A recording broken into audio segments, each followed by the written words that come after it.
There are two roads to a football title. One, outscore everybody. Two, prevent the other team from scoring. The Houston Oilers, with an opportunistic young defense, gave up fewer points than any team in American Football League history. The pass interception was their home run. They had to play defense. Their offense was 8th in a 9-team league. Their quarterback, Pete Beathard, didn't put on a Houston uniform till mid-season. He adapted quickly.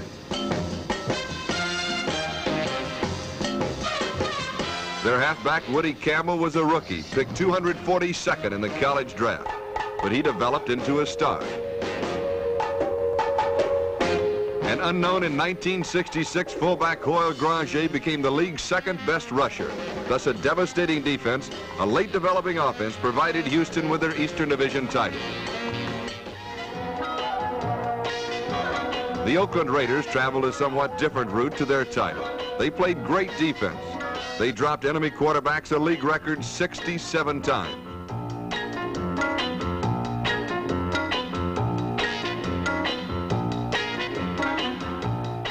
Very few teams could run on their huge front four.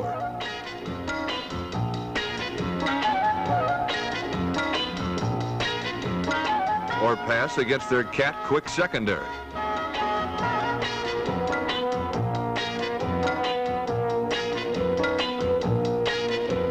But Oakland's strongest point was their offense, guided by Player of the Year Darryl LaMonica. In his first year as a starting quarterback, LaMonica led the league in passing.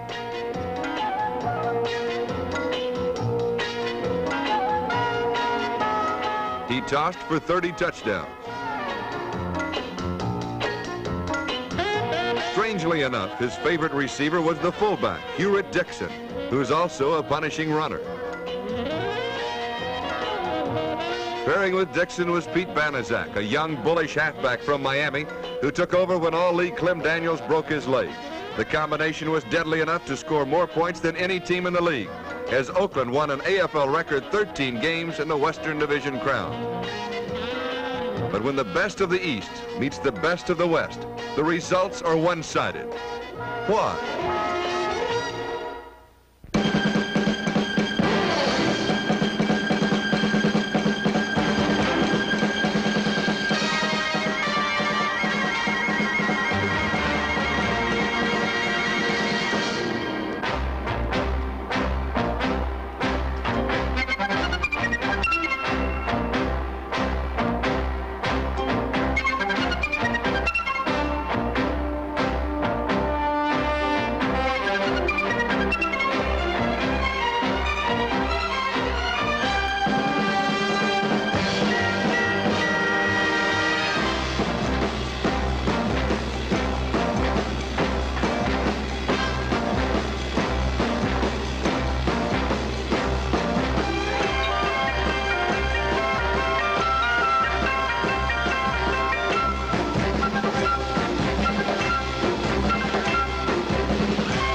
Oakland's new Coliseum fills to capacity.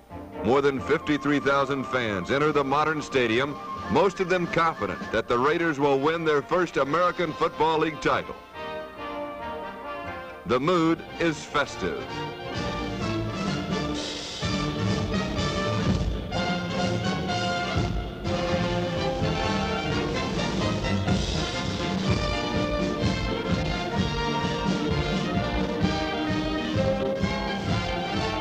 The Raiders have won 10 in a row, including a late-season 19-7 victory over the Houston Oilers. The Oakland players radiate confidence as they warm up.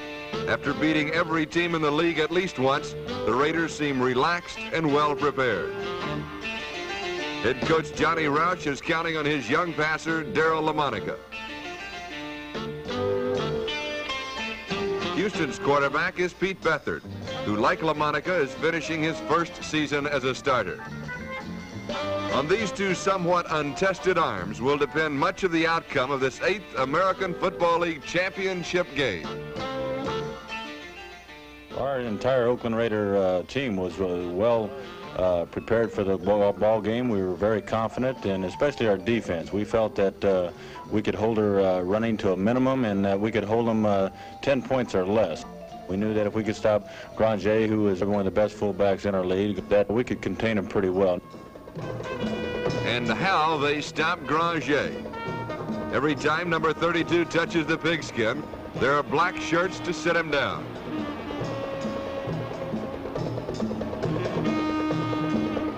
Granger averaged more than 5 yards per carry during the season. His average for this game is slightly more than 1 yard per carry. By simply overpowering the Houston blockers, the Raiders limit the Oiler fullback to a sparse 19 yards gain. Halfback Woody Campbell fared no better. He was not permitted his heralded long gains. The entire Houston running attack, which led the league in 1967, was handcuffed with a mere 38 yards.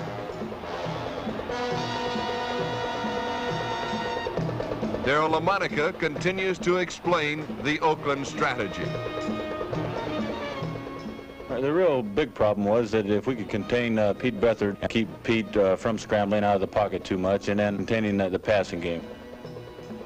Again, the problem is successfully solved. Blanket coverage in the secondary. Pressure from the pass rush. They are Oakland's trademarks.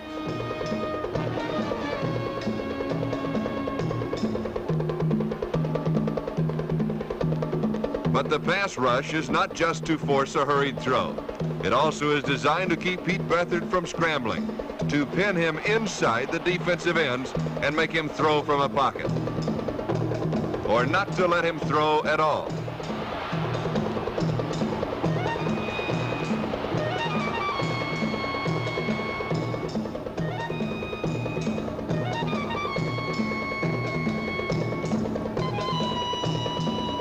When he does break free, the Raiders are there to smother any further gain.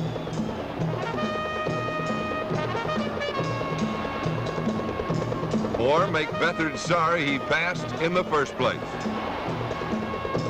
The strategy works. The Oiler offense is neutralized. The league's top quarterback is ready to go to work. Our game plan was basically to experiment a little bit. We felt that we could run on them as well as throw on them. And of course, I probed a little bit to find the weaknesses that I did find. I found to our left side, their defensive right side, we did find some weaknesses off tackle and on our sweeps to the left side. So quarterback never bites the hand that feeds him, so I stayed after. Proving LaMonica's strategy correct, Oakland's fine runners found plenty of room over Houston's defensive right side. With rookie guard Gene Upshaw, number 63, leading the way, Oakland's power sweeps battered Houston's right side for valuable yards. But there is more to LaMonica's analysis. We worked their middle over and primarily our left side.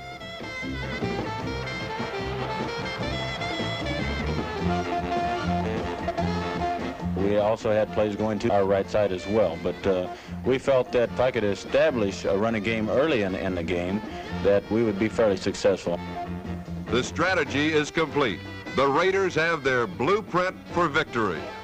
The record crowd joins coaches Johnny Roush of Oakland and Wally Lim of Houston, sharing the tenseness of the opening kickoff. The winner goes to Miami to represent the American Football League in the Super Bowl. The loser goes home.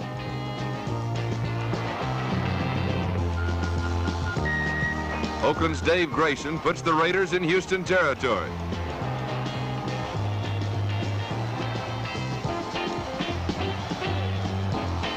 Now the probing begins. LaMonica sends his fullback, Hugh Dixon, into the middle of the Houston line. On 2nd and 6, LaMonica tests the Oilers' strength, their pass defense. Fred Biletnikoff is there for 9. At the Houston 31, the Raider quarterback continues to search for a weakness. The throw is incomplete. Oakland's probing offense can't penetrate any further. Former Oiler George Blanda tries a 38-yard field goal that sails off to the right.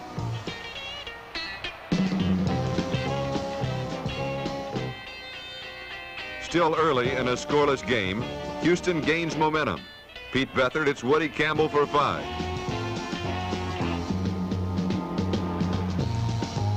Beathard wants to keep the drive moving. He stays with his passing game. Charlie Frazier slips free for a first down on the Oakland 42. But the Houston delight is short-lived. Beathard pegs to rookie Alvin Reed, who appears to have another first down, when Oakland linebacker Dan Connors steals the ball. The theft seems to dampen Houston's spirit. Another look at the same key play shows how Connors tackles the football.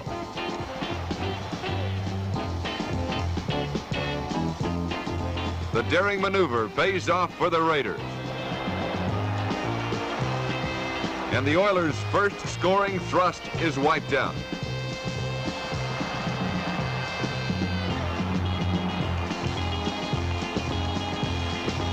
Darryl LaMonica confidently begins to take charge. A bullet to Billy Cannon, who's wide open, gobbles up 21 yards.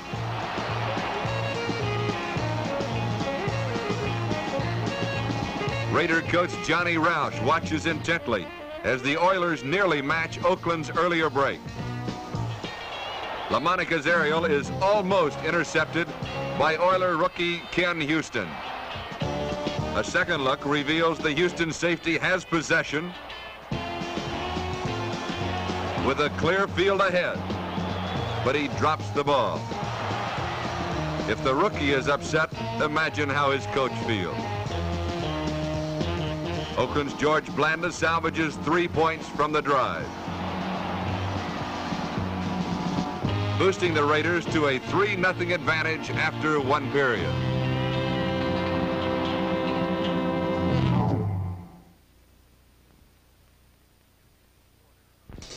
If any quarter of any championship game started out with a bigger explosion, it has gone unnoticed.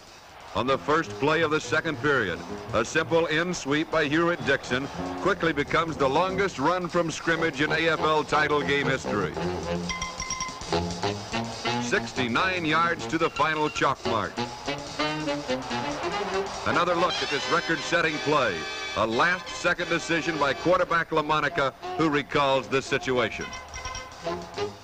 As the game progressed, I did notice that they were overloading when I went into a spread, as we call an ease formation, where I take and put both my outside receivers to the wide side of the field, or the strong side of the field. I did this, and they overshifted, and I got up to the line of scrimmage, and they were giving us what we call a strong dog. They were bringing their strong backer, Webster, also their middle linebacker.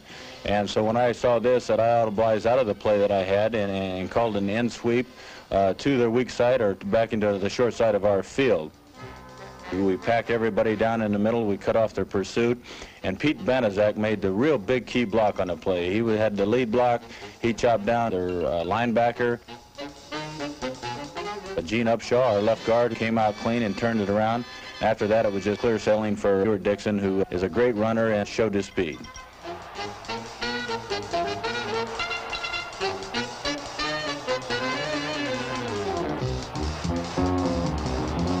The Raiders shocked the Oilers with a 10-0 lead. 3 more times, the Raider defense chokes off Houston drives, and Oakland regains possession the 3rd time for keeps.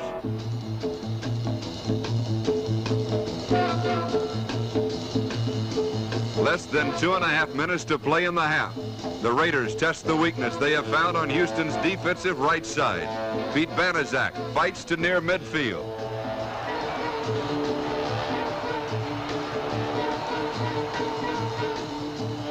Then Dixon dances through white jerseys to the Oiler 41.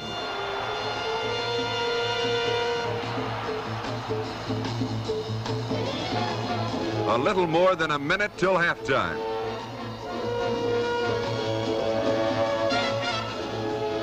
Again, Dixon. Again, Houston's right side. And again, this time, Pete Banaszak carries to the Oilers 17, where it's 4th and 1 with time running out. Now is the time to dig deep for that game breaker, the one play the enemy is not expecting. 18 seconds, and here comes Coach Rauch's decision. A fake field goal with LaMonica rolling out. Dave Kasurik is wide open, chased only by a Houston tackle, George Rice. Oiler coach Wally Lim calls it a key play. Darryl LaMonica tells how it happened. I felt that the coach made a very wise decision in saving the play for the time that we did use it, because it was a big surprise play, and of course Webster had overcommitted himself. He was coming in to block the field goal if he could, and he got out of position, which allowed me to roll and get to the outside fairly clear. They just couldn't recover in time to get to Dave Kasurik, who I believe made his first reception of the year. A big reception for 7 points, and it gave us a tremendous advantage at halftime. It's Oakland 17-0. The Oilers know they must begin to make their move as the third period opens. Rookie Zeke Moore, the AFL's top man at kickoff returns, sets out on his specialty.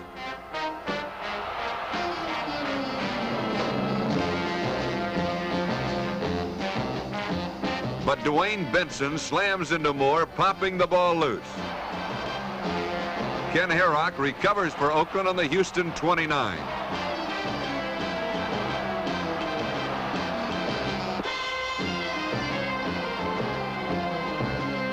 Fate has dealt the Oilers another disastrous blow. When a team is down, go for broke is LaMonica's theory after the Houston fumble. He unloads the bomb for Billy Cannon. It fails to explode. Back to the power sweep. Pete Banaszak plays his blocks well, runs through a clothesline for 14 yards. Quarterback LaMonica is confident of his halfback. Pete Banaszak is a very, very strong runner. He never gives up. He will use his blockers to his best advantage, an awful lot like Paul Hornung, Green Bay Packers of the past. I felt that he was very similar, where he could set up his blocking and cut back against the grain and use them to the best advantage for him.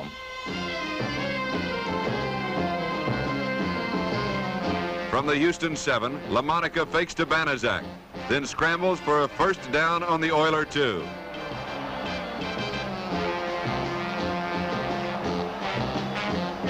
An Oakland score here, and Houston's dreams of a title could vanish. Number 3 sizes up the Oiler defense. Then behind wedge blocking, LaMonica pushes himself into the end zone. The Raider balance is working to the tune of a 24-0 lead. Darryl LaMonica knows the Oilers must alter their attack. We knew that they would be putting the ball in the air, and of course this was a big advantage as far as our defense was concerned. By doing this, it took away one of their real strengths, and that was their running game as far as their offense was concerned, and they had to go to their passing game, and then that let our defense pretty much tee off and play a little more reckless football and enable our defensive secondary to anticipate what they were going to do. The Raiders capitalize on the advantage. Houston goes nowhere. Oakland plays ball control. Banaszak zips up the middle to the Houston 41. Another look reveals Banaszak's power and balance. He runs for 116 yards in this game.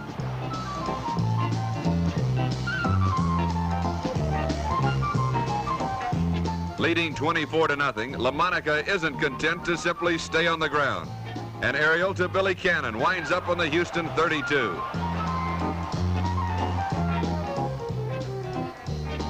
A little more trickery with flanker Fred Biletnikoff, the intended hero.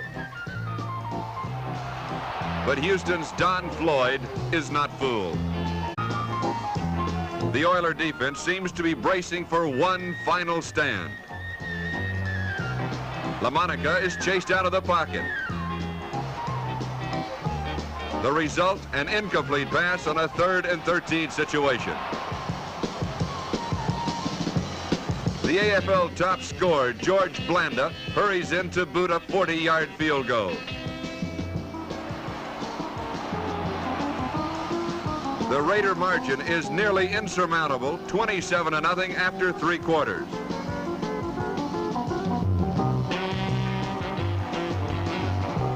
Darryl LaMonica knows how Blanda enjoys beating his former mate.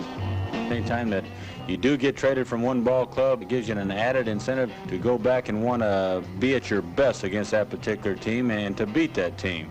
This was the case with George Blanda, not only during league play, where he kicked 4 field goals to beat Houston, but also in the championship game where he again kicked 4 field goals to help us defeat Houston in the real big game. George has a tremendous leg. He's a great kicker, but even more so, he's a great competitor. I can't stress this point enough on George because he plays only to win. And, of course, in football, I think in anything, this is the only way to play it. He's always in there, and he'll give you 100% at all times. Blanda's 4 field goals personally outscore the Oilers. In the final period, Houston mounts a drive. Sid Blank sweeps to the Raider 39.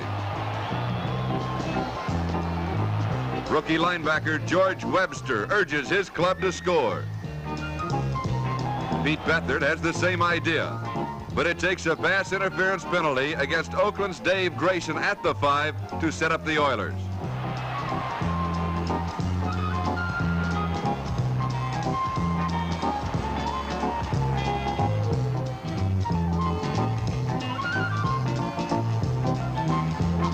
Receiver Alvin Reed thought he had a touchdown, but that comes on the next play.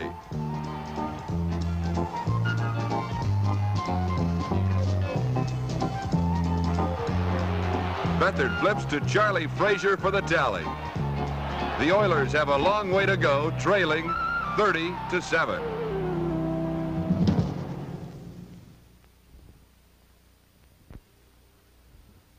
Victory is just riding out the clock for Darryl LaMonica, Pete Banaszak, and the Western Division champions.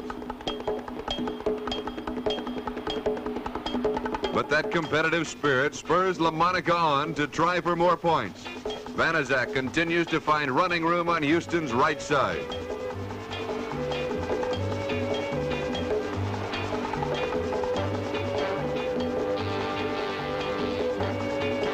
At the Oiler 12, LaMonica counters to the defender's strength, their left side.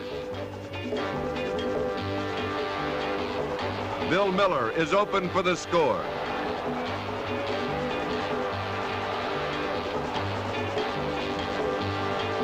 A repeat of the touchdown shows how Oakland's 2 wide receivers cross. Fred Biletnikoff split wide to the right with Bill Miller inside him.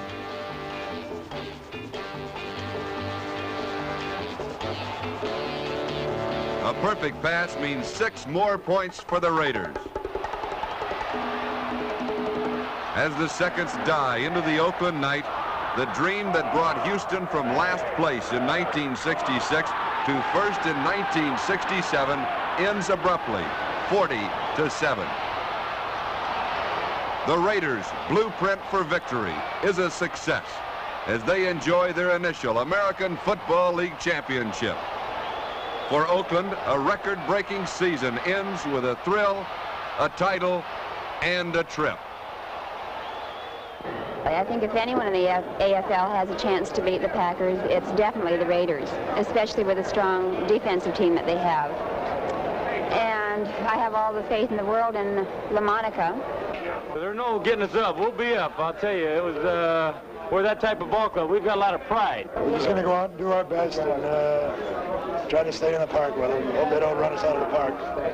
Any professional football team can beat any other professional football team on any given day.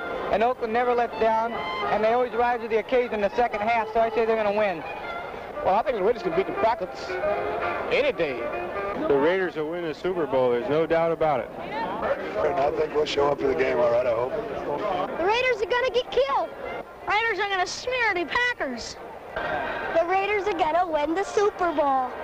If we play like we did today, King Kong and 10 Gorillas can't beat us. So we'll be all right against the Packers.